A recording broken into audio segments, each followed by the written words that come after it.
So with the comments that Daryl Klein had made last night at supervisors meeting, looking to have a state investigation into the budgeting practice, given criticism of how it was put together, saying that there was a deliberate under budgeting.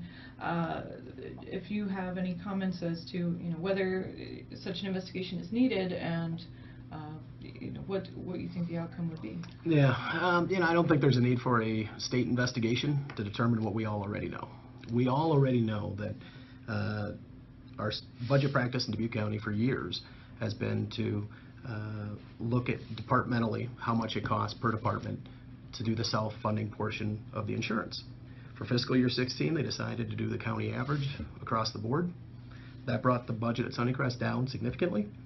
This year they decided to go back to our old process. That in of itself there's nothing wrong with that, trying different budgeting processes.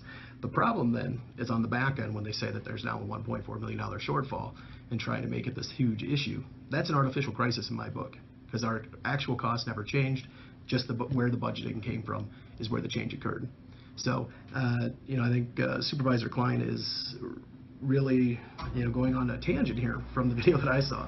It looks like a tangent that a very weird dynamic of trying to prove that processes were appropriate. I think they all were, and I want our citizens to understand that there is no allegations of fraud. The only person that's ever mentioned fraud has been Daryl Klein himself, and I don't know exactly where that came from. It's something that I think the underscore that we need to keep in mind is that we're all elected officials here, and that we've all developed some form of a reputation, good, bad, or otherwise.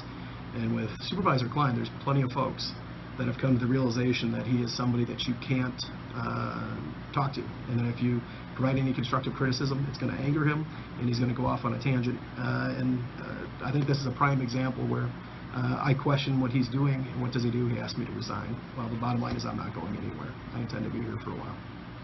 I know in the Facebook post that you had written weeks ago now, talking about a deliberate budget manufactured crisis to push towards a privatization is what you believed Daryl and Wayne's end goal was.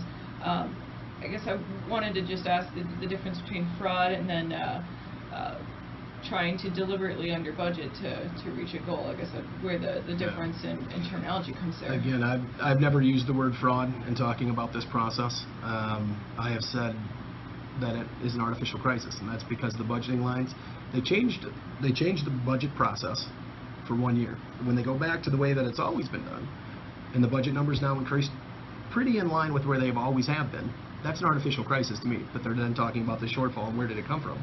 We all know exactly where it came from. And I think it's something that our budget director, our Sunnycrest administrator, they would all say the same thing. We know where the downfall came. And I think Supervisor Klein, if he's being honest about it, would say that's exactly where it came from as well.